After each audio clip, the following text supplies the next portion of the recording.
As simple as it may sound, dividing the state of Montana into two pieces has turned out to be a little more challenging than I would have initially thought. We actually went from being the least represented state in the U.S. House of Representatives per capita to the most represented state per capita.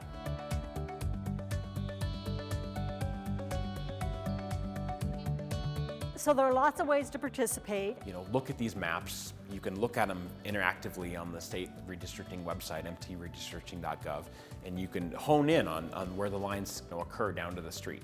You can do in person, you can do write-in public comment, or through Zoom participation, or through email. People will be able to comment on the proposal. You like it, you don't like it, why not? This has long-term ramifications as to what happens in Montana.